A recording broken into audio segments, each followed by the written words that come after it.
फरमाया फौजिया एजाज। नजर विझंदासीं हिन वक्त जी हेडलाइन ते।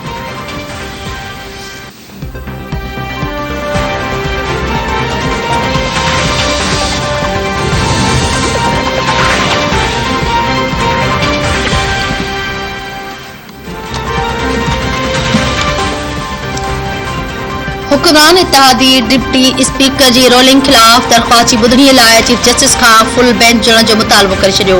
हुकूमत इत्तेहादी जारी कयल हिक बदनामे में फुल बेंच जोड़ण जो मुतालबो कंदे चयो आहे त हुक्मरान इत्तेहाद जूं समूरियूं पार्टियूं चीफ जस्टिस खां फुल बेंच जोड़ण जो मुतालबो कनि थियूं। आइन ऐं जमहूरियत ऐं अवाम जे हक़ हुक्मरान ते का बि सौदेबाज़ी न कबी। इमरान खान हर सियासत में इंतशार पैदा करे रहियो आहे। इमरान खान एहतसाब खां बचण लाइ ॾिफेड़ पखेड़े रहियो आहे। हर फोरम ऐं हर मैदान ते समूरियूं इत्तेहादी पार्टियूं गॾिजी अॻिते वधंदियूं, फाशिज़म जे ऊंदाहिनि जो ॼमी मुक़ाबलो कंदियूं।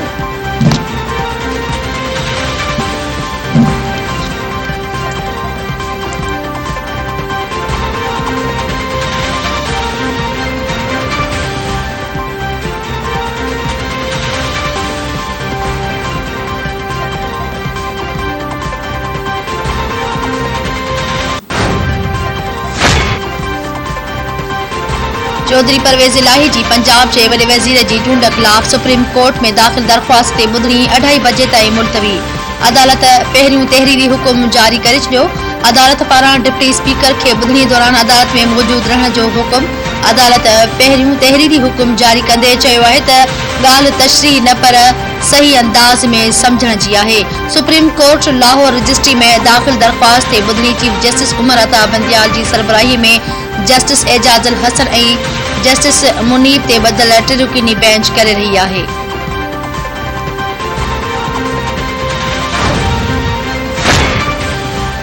पंजाब जे नए चूंडियल वॾे वज़ीर हमज़ा शहबाज उहिदे जो कसम खणी वरितो।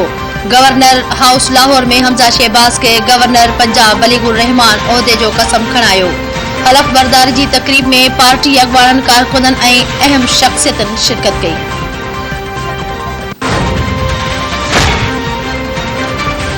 अल्लाह जो शुक्र आहे जंहिं हिकु भेरो ॿीहर असांखे कामयाब कयो। पंजाब जे वॾे वज़ीर हमज़ा शहबाज पंहिंजे उहिदे जो ॿीहर कसम खणण बाद संदसि पहिरें ट्वीट में चयो आहे त मुस्लिम लीग नून जे मेंबरनि समेत आसिफ अली ज़रदारी ऐं चौधरी शुजात जा हू थोरा मञे थो जिन मुल्क में जमहूरियत जी मज़बूतीअ में पंहिंजो अहम किरदारु अदा कयो। हमज़ा शहबाज मूजिब हू ख़ुदा जी मख़लूक जी ख़िदमत जो मिशन जारी रखंदो।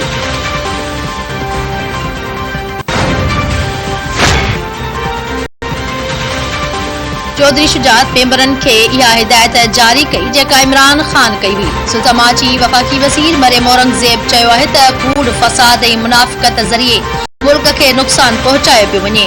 रूलिंग इमरान जे हक़ में हुजे हां ऐं आइनी, हमज़ा जे हक़ में हुजे हां त गैर आइनी।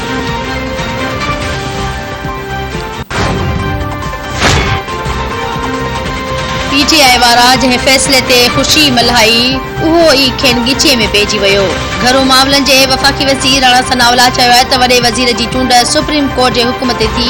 इमरान खान क़ौम खे गुमराह करे रहियो आहे। पीटीआई वारनि जी कंहिं बि ॻाल्हि ते यकीन न करणु घुरिजे। चयो वियो त हुकूमत धांधली करे रही आहे।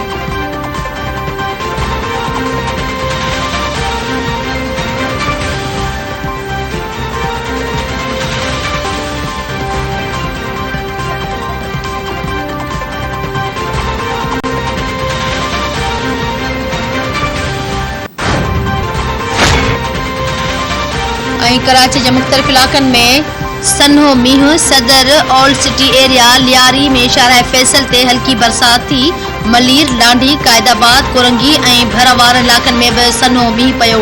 मौसमियात खाते जो चवणु आहे त कराची मां 24 कलाक 26 जुलाई दौरान तेज़ मींहुं जो इम्कान आहे। शहर में 100 मिलीमीटर या उन खां वधीक बरसात पइजी सघे थी। मौसमियात खाते मूजिब चौमासे वारे सिस्टम जो ज़ोर तमामु घणो आहे। कराची में गजगोड़ ऐं खिमण सां गॾु तेज़ हवाऊं हलण जो बि इम्कान आहे। कराची में अॼु शाम या राति खां बरसात जो सिलसिलो शुरू थियण जो इम्कान आहे।